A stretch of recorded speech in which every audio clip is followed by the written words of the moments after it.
Dan mereka itu akan menggotong patung berbentuk alat vital yang panjang banget berwarna pink. Hai sobat mampus, selamat datang di channel yang bikin mampus.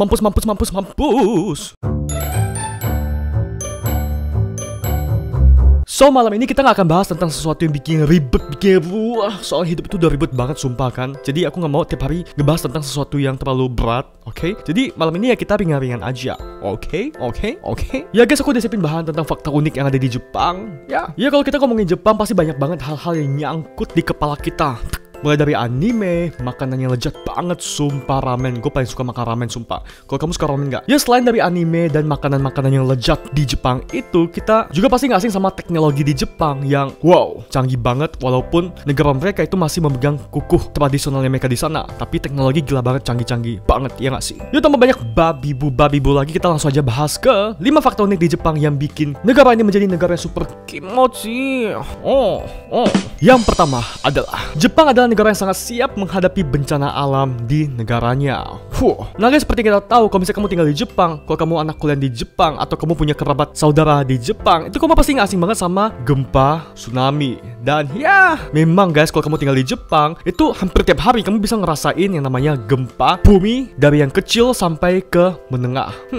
Tapi untuk negara Jepang sendiri, ya gempa itu udah kayak sarapan bagi mereka aja gitu. Biasa aja, nggak ngaruh, nggak bikin takut ya, biasa aja. Ya guys, secara kenapa sih negara Jepang itu bisa langganan banget ya gempa udah kayak sarapan pagi yang aku bilang tadi? Itu karena adalah pulau Jepang sendiri itu terletak di pertemuan antara lempeng tektonik Pasifik, Laut Filipina, dan Eurasia. So, nggak heran sih kenapa ya Jepang menjadi negara yang langganan banget sama namanya gempa, karena lempeng-lempeng tersebut itu saling bergesekan terus setiap hari, mungkin tiap saat, makanya gempa. Nah guys, seperti aku bilang tadi, walaupun Jepang itu langganan gempa, tapi mereka itu negara yang sangat memiliki teknologi yang canggih di sana. Bener nggak sih kata-kata gue belibet banget? Negara yang memiliki teknologi yang sangat canggih di negaranya. Pokoknya gitu deh, mereka adalah negara yang canggih, oke? Dengan teknologinya dan orang-orang pintar yang ada di sana, karena mereka demen banget makan micin. Aduh, udah ngawur ngidul nih. Kita balik lagi, oke.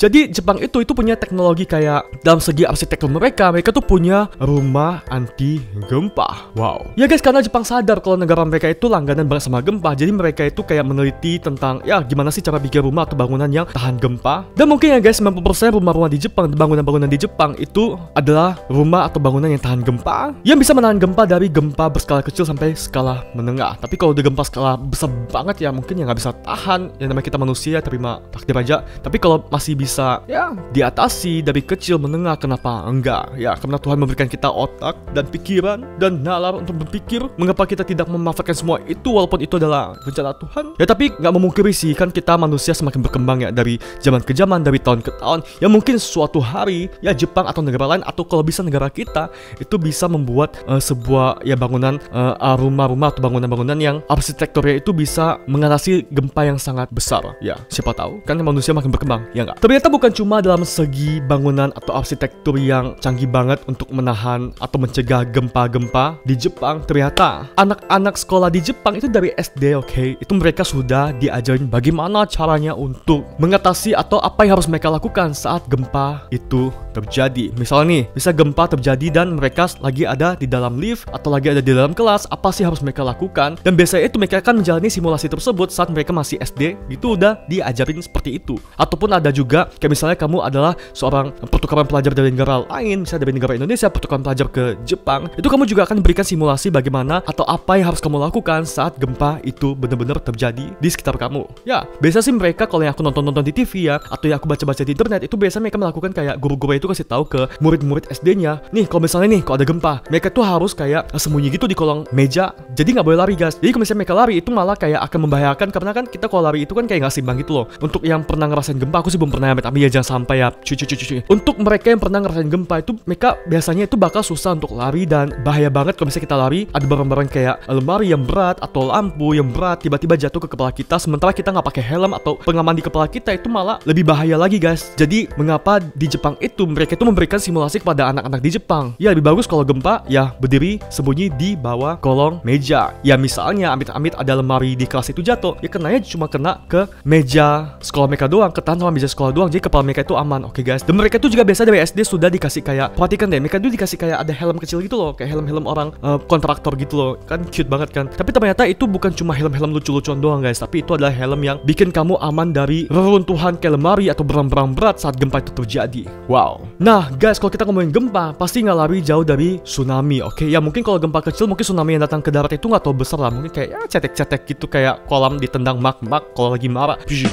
Tapi kalau misalnya gempanya itu besar banget kayak di Jepang dulu atau di Aceh guys, itu bisa mendatangkan tsunami yang gede, tinggi banget, dan bener-bener menyeramkan sekali kalau sampai ke darat dan bisa memakan banyak sekali korban. Nah maka dari itu pemerintah Jepang juga melakukan antisipasi untuk mencegah gimana sih kalau misalnya sampai tsunami itu datang ke daratan yang ada di Jepang. Jadi pemerintah Jepang itu kayak mencegah tsunami atau melakukan kayak ya kalau misalnya tsunami sampai menyapu pesisir Jepang, mereka itu ternyata sudah menyiapkan bunker di pesisir pantai. Jadi kalau misalnya tiba-tiba nih habis gempa, tiba-tiba tsunami datang, itu orang-orang yang di pantai itu nggak perlu jauh-jauh lari ke atas gunung atau gimana lah, tapi mereka tuh cukup lari naik ke atas bunker yang sudah disiapkan oleh pemerintah Jepang yang ada nggak jauh dari pesisir pantai itu, yang mungkin bener-bener terletak dekat banget sama pesisir pantai. Jadi ya bisa kamu lihat dari pemerintah Jepang bener-bener menyiapkan sekali langkah apa yang harus mereka lakukan saat bener-bener tsunami itu terjadi. Wow. Dan yang pastinya ini pasti akan meningkatkan kemungkinan besar jumlah korban yang hidup saat tsunami terjadi, karena yang seperti kamu tahu ya, itu kalau misalnya tsunami datang kita kayak ya jadi kayak lambat banget loh. Air itu cepat banget sumpah. Walaupun aku nggak pernah ngerasainnya, amit-amit cuy. Air cepat banget cuy. So keren Jepang. Keren. Dari fakta unik yang pertama ini, aku bisa harapin dari Indonesia adalah ya mungkin kalau misalnya ya kita punya kesempatan atau Indonesia punya kesempatan atau ada anggaran yang lebih untuk kayak menanggulangi, melakukan pencegahan atau fasilitas-fasilitas yang lebih dibuat di Indonesia agar misalnya ada gempa atau tsunami lagi terjadi di Indonesia, walaupun amit-amit ya guys, itu korbannya nggak sebanyak seperti bencana-bencana yang pernah kita alami sebelumnya. Ya walaupun kita bukan Tuhan sih, ya paling enggak adalah usaha untuk melakukan pencegahan atau mengurangi jumlah korban dari bencana yang sebelumnya, ya nggak? Ya aku harapin sih kalau misalnya kita mau mencontoh atau mengcopy paste plak-plakan bagaimana cara Jepang melakukan pencegahan mengurangi jumlah korban tsunami, itu ya mungkin salah satunya yang bikin aku menarik banget adalah ya bunker itu guys, bunker yang di tepi pantai. Oke, udah panjang banget, sorry ya guys, ini panjang banget sumpah. Kita lanjut ke next fakta unik Jepang yang kedua. Salah satu kereta api paling tepat dan cepat di dunia. Wow, kalau kita ngomong kereta api paling cepat di dunia, ya yang pastinya ada di kepala kita adalah Shinkansen. Betul. Ya walaupun ini adalah fakta yang cukup basi kayak susu yogurt. Tapi sepertinya ini nggak lepas dari daya tarik kalau misalnya kita datang ke Jepang. Kalau misalnya datang ke Jepang, aku sih belum pernah datang ke Jepang ya guys. Tapi kalau misalnya aku punya kesempatan untuk datang ke Jepang, ya salah satu yang ingin aku kunjungi, salah satu yang ingin aku merasakan pengalaman di sana adalah naik Shinkansen, kereta peluru yang cepat banget. Ya selain cepat, ternyata kereta ini juga sangat tepat waktu guys, saking tepat waktunya. Ya kalau misalnya kereta ini sampai terlambat atau telat, maka kondektur kereta tersebut itu akan turun meminta maaf secara langsung kepada para penumpangnya kenapa mereka telat. Dan ya ciri khas Jepang itu kalau minta maaf kan nih bowing itu apa, nunduk gitu. Ya mungkin kayak di Jepang doang ya, atau ada negara lain juga kalau kamu tahu. Tapi yang aku tahu ya Jepang itu sangat sopan orang-orangnya, sangat disiplin. Itu keren banget sampai mereka telat dan mereka minta maaf gitu. Wow, shalom. Oh iya guys, selain mereka minta maaf, selain kondektur yang minta maaf, mereka tuh juga akan mengeluarkan sertifikat penundaan yang nantinya itu kan jadi orang-orang yang menggunakan Shinkansen itu mungkin adalah orang-orang kantor atau pegawai yang pasti mereka telat dong. Mereka kalau telat itu kan datang ke kantor bisa-bisa aja mereka kena potong gaji atau bisa kena pecat gitu kan. Karena ya seperti kamu tahu negara Jepang itu adalah negara yang sangat menjunjung kedisiplinan dan kejujuran. Jadi ya mau nggak mau pihak Shinkansen atau kereta api Jepang itu akan mengeluarkan surat. Ya pokoknya waktu, kedisiplinan, kejujuran adalah segala-galanya di Jepang. Time is money. Ya walaupun seperti itu guys, faktanya di lapangan sendiri itu jarang banget sih kereta cepat atau kereta biasa di Jepang itu mengalami ketelatan, itu jarang banget sumpah.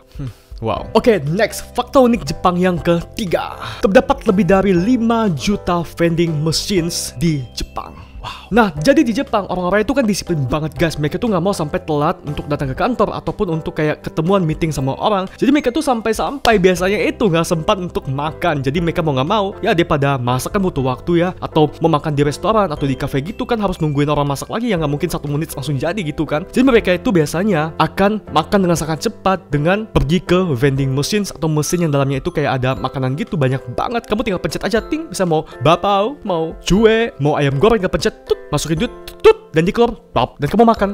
Udah makan, kenyang, kamu lanjut lagi deh ketemuan orang, meeting, kerja, kan cepat banget kan daripada kamu pergi ke restoran harus nungguin orangnya lama-lama gitu. Belum lagi ada demam-demam di restoran, jambak-jambakan di restoran ya. Dan oleh karena orang-orang Jepang semua di sana itu sangat benar-benar terburu-buru dan sangat menghargai waktu. That's why vending machines di Jepang itu banyak banget, sampai lebih dari 5 juta vending machines. Wow. Nah guys, vending machines di Jepang itu bukan cuma jual makanan doang guys, tapi ada tisu toilet. Kamu bisa beli kayak dipasangin beras, komik guys, komik, sampai telur guys, telur ayam, telur bebek, semuanya telur ada, oke? Nah guys, jadi misalnya kalau nyokap lu nyuruh lu pergi beli telur untuk kayak mau bikin kue lapis gitu, lu nggak perlu repot-repot pergi ke tempat warung Bomina untuk beli telur doang. Lu tinggal pergi aja cari ke tepi-tepi jalan vending machines yang jual telur, lu masukin duit, tinggal pencet dapat deh telurnya dan tinggal bikin kue lapis deh. Gampang kan? Gampang kan? Ya jadi menurut aku hidup di Jepang itu semua itu kayak dimudahkan gitu sama teknologi, ya nggak sih? Mau beli beras, telur, semuanya ada. Ya mungkin suatu hari kalau kamu mau beli teman hidup untuk para jomblo, ya mungkin bisa lewat vending machines di Jepang. Wow, aduh, kalau misalnya aku punya kesempatan, please God, aku mau ke Jepang dan merasakan semuanya, oke? Oh, vending machines, aku demen banget tuh vending machines. Mudah-mudahan kita semua di sini yang belum pernah ke Jepang bisa kesampaian datang ke Jepang, oke? Dan ngerasain bagaimana sih beli makanan di vending machines. Dan ya untuk kamu-kamu yang kayak backpacker yang mau hemat-hemat duit juga di Jepang, nggak mau keluarin tuh banyak duit untuk makanan, oke? Vending machine juga salah satunya alternatif untuk kamu yang mau hemat, karena makan di vending machines, beli makan di vending machines itu relatif murah dibanding kamu beli makan di restoran, guys. Ya mungkin bisa jadi option kamu, pilihan kamu kalau kamu mau datang ke Jepang tapi nggak mau keluarin biaya lebih untuk makanan kamu, vending machines, oke? Dan kita lanjut lagi ke fakta unik Jepang yang keempat, Nakijimo, festival menangis bayi sumo di Jepang. Ya kalau ngomongin Jepang dengan martial art atau kayak seni bela diri mereka, itu kita pasti nggak jauh-jauh dari namanya samurai, ninja, karate, sumo yang akan kita bahas sekarang ini. Nah di Jepang sendiri itu mereka punya festival yang namanya, aku bilang tadi, adalah festival Nakijimo. Nah di mana di festival ini ada dua pesumo tuh kayak akan saling bertarung, tapi mereka bertarungnya itu bukan bertarung kayak biasa aja gitu loh. Mereka itu akan membawa bayi. Jadi si sumo A ini akan membawa bayi dia sendiri, dan sumo B ini juga akan membawa bayi mereka sendiri. Dan bagaimana cara mereka bertarung, guys? Jadi cara mereka bertarung itu mereka akan mengeluarkan suara-suara kayak aneh gitu, kayak suara-suara yang menakuti si bayi, kayak dan yang menang adalah bayi yang duluan menangis. Nih misalnya nih si A sama sumo si B, mereka kan keluarin suara-suara aneh gitu tuh yang kayak nggak jelas gitu.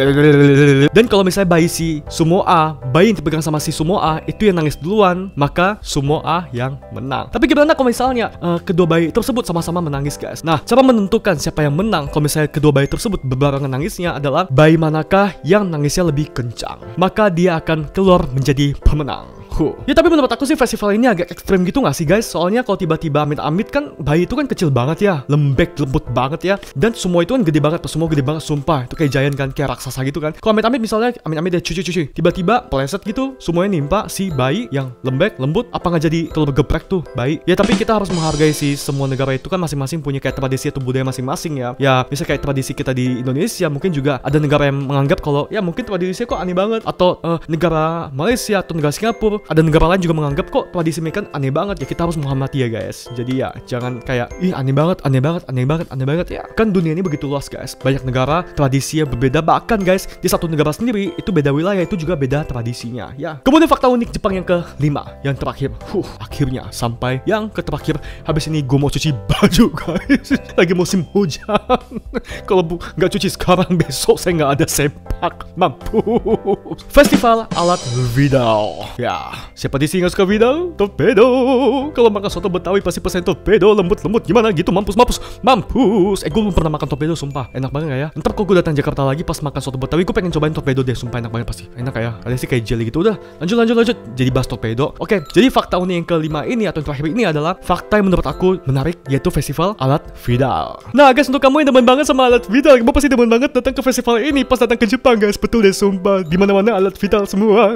Tapi nggak bener-bener kelihatan itunya, guys. Oke, ya itu oke, sekarang aku ceritain deh ada apa di situ. Oke, jadi festival ini itu diadakan biasanya pada bulan April, guys, tepatnya di Kuil Kanayama Kawasaki. Bukan Kawasaki Ninja itu loh ya, apalagi Honda, pasti nggak lucu ya. Ya, masyarakat di sekitar situ akan merayakan festival tersebut pada bulan tersebut, April. Ya jadi misalnya nih kalau kamu datang pada bulan April, udah di planning pada bulan April mau ke Jepang, ya nggak ada salahnya kalau misalnya kamu tertarik sama yang gini, yang unik ini, ya masukkan listnya ke dalam perjalanan kamu saat ke Jepang. Ya nggak ada salahnya dong, unik banget loh. Oh ya, festival ini itu dinamakan dinamakan sebagai Festival Matsuri. Si amat mati suri. Nah guys, seperti aku bilang tadi, di mana kalau misalnya kamu datang ke festival tersebut, itu kamu akan melihat banyak banget orang-orang, oke? Mereka itu di sana akan memakai kayak kimono gitu, yang cowok atau yang cewek, pokoknya baju-baju khas Jepang gitu. Pokoknya keren banget deh, sumpah, kayak anime Jepang gitu. Dan mereka itu akan menggotong patung berbentuk alat vital yang panjang banget berwarna pink, kayak gotong gorong-gorong gitu kali ya, gorong-gorong. Tapi ini bentuknya alat vital guys, warna pink. Dan selain itu, orang-orang di sana yang pakai kimono itu yang ikut join festival tersebut, itu mereka juga akan mengenakan aksesoris dari alat vital itu guys, kayak kalung-kalung dari alat vital ya. Atau ada juga mereka jual makanan street food di sekitar festival tersebut dari coklat. Itu coklatnya juga dibikin bentuk kayak alat vital itu guys. Kalau kamu suka kayak gini-gini, just datang aja ke festival ini karena unik banget dan kayak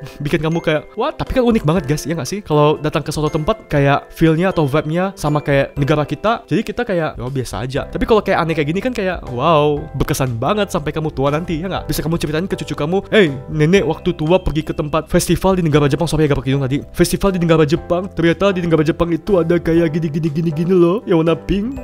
Nenek juga makan coklat, bentuknya itu loh. Ya, ada cerita yang bisa kamu ceritain kepada anak cucu kamu suatu hari, ya nggak? Ya mumpung masih kuat guys, masih sehat, masih belum tua, kaki kamu masih lengkap, oke? Masih punya energi yang cukup. Cus kalau ada kesempatan, ada duit juga, ya datanglah ke Jepang dan nikmati bagaimana rasanya berada di tengah-tengah festival dari Festival Matsuri ini yang makan. So guys, kan dulu video hari ini ya. Aku mau cuci baju sekarang, udah capek banget dan besok harus ngedit video ini. Semoga bisa cepat, ya mungkin 2 hari deh ya ngedit video ini dan masuk langsung biar bisa teman-teman semua nonton, oke? Karena menurut aku video ini menjadi salah satu video yang cukup menarik untuk aku dan kayak fun banget ya video ini. Walaupun kayak aku pikirnya sebelum bikin video ini kayak video cetek, video kentang. Ya memang video kentang sih, kentang banget malah ya. Tapi seru aja gitu karena aku juga orang yang suka jalan-jalan. Ya mungkin suatu hari aku ada kesempatan, aku bisa datang ke Jepang. Ya so guys, gimana untuk kamu? Kalau misalnya kamu punya kesempatan, money, waktu untuk datang ke Jepang, mau gak sih kamu datang ke Jepang dan ya kayak aku dibilang tadi, menikmati fakta-fakta unik secara langsung di Jepang. Dan kalau misalnya mau, yang mana dulu nih yang ingin kamu rasakan dari fakta-fakta unik yang baru saja kita bahas? Ya mungkin ikut festival sumo bayi, nonton festival sumo bayi di Jepang, atau naik Shinkansen. Udah guys, habis. Makin lama makin panjang, makin gak jelas, sumpah. Ya udah, kita stop dulu oke videonya. Dan ya, kalau kamu suka dengan video ini, please klik subscribe dan tanda lonceng sebagai support kamu aku dan untuk mendapatkan notifikasi video terbaru guys. Oke, klik loncengnya. Jadi kalau misalnya aku upload video baru, kamu bisa dapat notifikasi dan langsung nonton video aku biar bisa. Dan ya, jangan lupa like dan share ke teman-teman kamu agar teman-teman kamu juga tahu akan video ini. Dan sampai ketemu di bye.